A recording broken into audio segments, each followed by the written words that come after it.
మేము team saviours నుంచి ఏ దేశం ఎగినా ఎందుకు కాలిడినా ఏ పీఠం ఎక్కినా ఎవ్వరు ఎదురైనా ఒకడరా నీ తల్లి భూమి భారతని నిలుపురా నీ జాతి నిండు గౌరవము అన్నారు. ఈ రోజు ఈ జాతి ఆడపిల్లలకే గౌరవం లేకుండా ఉంది. ఉప్పు కప్పురమ్మని ఒక్క పోలిక నుండు అని చిన్నప్పుడు అందరూ చదువుకున్నారు. దాని భావం ఏంటి అని అంటే చిన్నపిల్లలకు తెలియదు. ఎదిగిన తర్వాత మనకు తెలుస్తుంది. ఉప్పు వేరే కర్పూరం వేరే, తిరిగి చూస్తే కానీ మనకు తేడా తెలియదు అని. అలాంటి చిన్నపిల్లలు ఈరోజు నీ అమ్మ నీ అక్క ఇదే నేర్పిస్తే అవి క్యూట్ గా ఉన్నాయనుకుని వీడియో తీసుకొని షేర్ చేస్తున్నారు. అదే నేర్చుకున్న వాళ్ళు రేపొద్దున ఓకే ఆడపిల్లలంటే ఇలా డిస్రెస్పెక్ట్ఫుల్ గా చూడాలి, ఇది ఒక లో జెండర్ అని కాకుండా ఎలా అనుకుంటారు? ఇప్పుడు ఎక్కడో ఒక తప్పు జరిగితే చిన్న చిన్న తప్పులన్నింటినీ మనం ఇగ్నోర్ చేసేస్తున్నాం. ఇప్పుడు ఒక ఇంట్లో తండ్రి వాళ్ళ అమ్మని ఏమే వస్తే అని చెప్పి డిస్రెస్పెక్ట్ఫుల్ గా బిహేవ్ చేస్తూ అబ్యూస్ చేస్తూ ఉంటే that father is also a part of the crime. ఇప్పుడు ఒక నలుగురు ఫ్రెండ్స్ ఒకే దగ్గర ఉంటే వాళ్ళు ఉమెన్ మీద సిల్లీగా క్యాజువల్ గా సెక్సువల్ జోక్స్ వేసుకుంటూ ఉంటారు. అప్పుడు ఆ ఫ్రెండ్స్ దగ్గర నిలిచిన వాళ్ళు ఏమని అనుకుంటారు? అబ్బాయిలు ఓకే మనం ఇలా మాట్లాడిస్తే ఓకే అనుకుంటారు.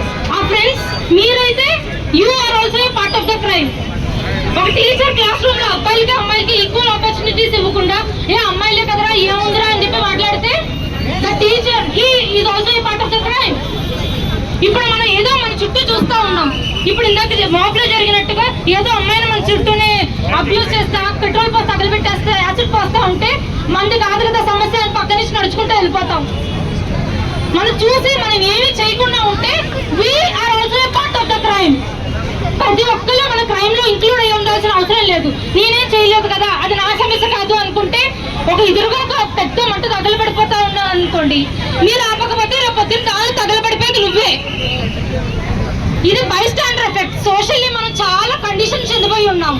ఇది మన సమస్య కాదు, వీళ్ళు మన సమస్యలు కాదు, ఇది మన అక్క కాదు, ఇది మన చెల్లి కాదు అనుకుంటే you can't save everyone, but everyone can save the one behind you. నీ పక్కన ఉన్న వాళ్ళు ప్రతి ఒక్కరు సేవ్ చేయగలుగుతారు. నేనేం చేయగలుగుతాను, నా వల్ల ఏమవుతుంది అని ఒకరు అనుకోవాల్సిన అవసరం లేదు. ఒకళ్ళు వాయిస్ రేస్ చేయగలిగితే ఈ రోజు 1000 మంది నించున్నాం వాళ్ళ వెనకాల. నువ్వు కనుక నీకు సమస్య ఏమైనా వస్తే నీ పక్కన ఉన్న వాళ్ళు పక్కన నించుంటే నీకు రేపనే సమస్య అనేది వస్తుందా? రాదు. వస్తుందా? రాదు. ఇప్పుడు ఆడపిల్లలు జాగ్రత్తగా ఉండాలి, సురక్షితంగా ఉండాలి, పెప్పర్ స్ప్రే క్యారీ చేయాలి, మార్షల్ ఆర్ట్స్ నేర్చుకోవాలని చెప్తున్నాం. ఒక క్రైమ్ చేయాలి అని ఒక ఆలోచన వచ్చి ఒక ఇండివిజువల్ లేని సమాజం మనకి ఇవ్వగలం కన్నా మనం ఇంకేం చేయగలుగుతాం? మన చుట్టుపక్కల ఉన్న వాళ్ళు అలాంటి మాట్లాడుతున్నప్పుడు మనం వాళ్ళు ఇది తప్పు అని చెప్పగలిగితే అలాంటి తప్పే జరగదు కదా. అవును. ఒక ట్రాన్స్పరెంట్ సొసైటీ మనకు కావాలి.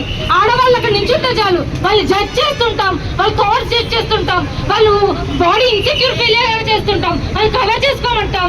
అలా చేస్తూ ఉంటే 2 ఏళ్ళ చిన్న పిల్ల ఏం చేసిందండి? అవును. అలాంటి సమస్యలు చిన్నపిల్లలు జరగట్లేదా? జరుగుతున్నాయి. సరే ఇప్పుడు మనం ఏజ్ అయిపోయింది అనుకుంటాం. మైక్ రాట్లా. Hello mike రాట్లా.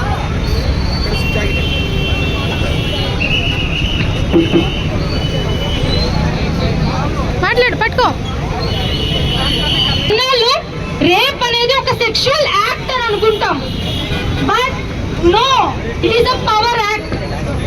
ఉమెన్ ని నీ స్థాయి ఇది, నీ ప్లేస్ ఇది అని చూపించడానికి చేసేది రేప్.